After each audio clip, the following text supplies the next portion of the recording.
وقيل عليهم الكلام.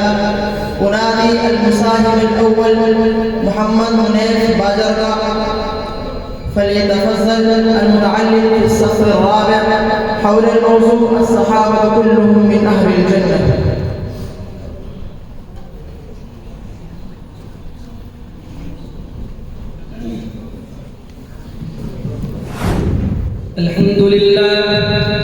الحمد لله رب الأرض والسماوات العلى، والصلاة والسلام على النبي المصطفى وعلى آله وصحبه الذين اهتدوا بالهدى. أما بعد، قال الله تعالى: محمد رسول الله والذين معه أشداء على الكفار رحماء بينهم تراهم ركعا سجدا يبتغون فضلا من الله ورضوانا سيماهم في وجوههم من أثر السجود ذلك مثلهم في التوراة ومثلهم في الإنجيل. إن لله عبادا فتنا طلقوا الدنيا وخافوا الفتنا نظروا فيها فلما علموا أنها ليست لحي وطنا جعلوها لجة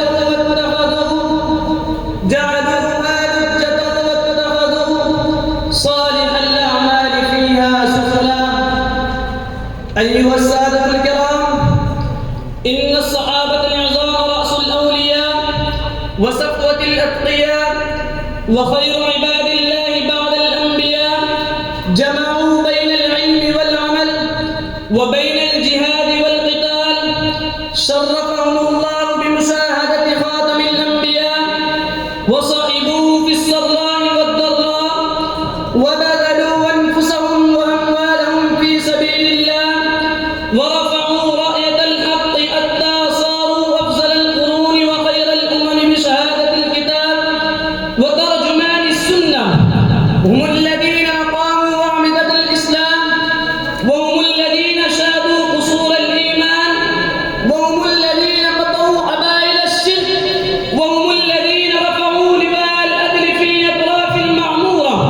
فهم أدق الناس فهما وأغزرهم علما وأصدقهم إيمانا وأحسنهم خلقا، وكيف لا وقد تربوا على يدي معلم الإنسانية صلى الله عليه وسلم، ونهلوا من ماء العينة الصافي وشاهدوا التنزيل وطبقوه في واقع حياتهم. يقول عبد الله بن مسعود رضي الله عنه: إن الله نظر في قلوب العباد فوجد قلب محمد خير قلوب العباد فاصطفاه لنفسه وابتعده برسالاته، ثم نظر في قلوب العباد فوجد قلب محمد خير قلوب العباد بعد قلب محمد فوجد قلوب أصحابه خير قلوب العباد. وردت الآيات القرآنية والأحاديث النبوية الشريفة في فضائل الصحابة لا يمكن الحصر عليها في جلسة أو وقفة، ولكن نتحلى بذكر بعض منها. قال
كما يحرس الرعاة قطعان الغنم، وما كانوا يميزون بين المسلم والذمي، ولا كانوا يعرفون الفرق بين الحر والعبد.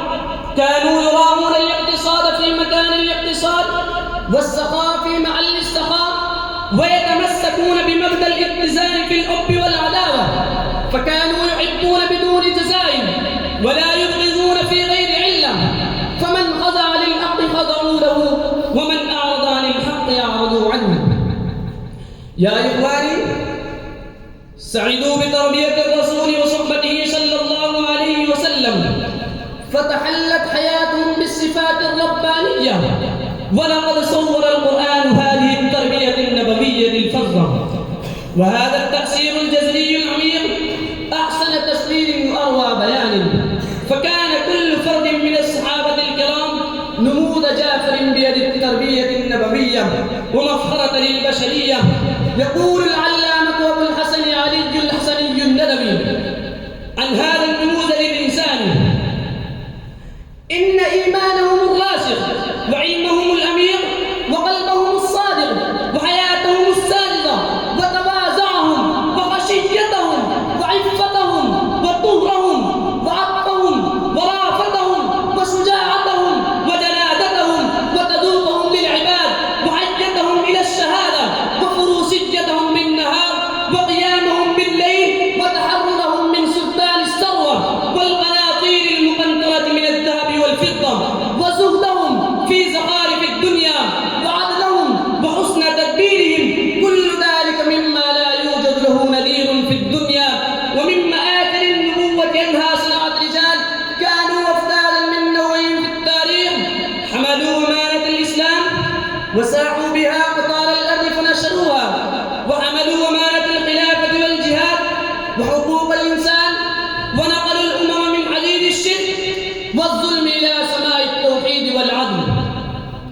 يا إخواني، فنحن نحب أصحاب رسول الله صلى الله عليه وسلم، ولا نذكرهم إلا بالخير، ونشهد لمحاسبهم وفضائلهم، ونقتدي بهديهم، ونكف عما شجر بينهم، رضي الله عنهم ورضوا عنه، ذلك لمن خشي ربه.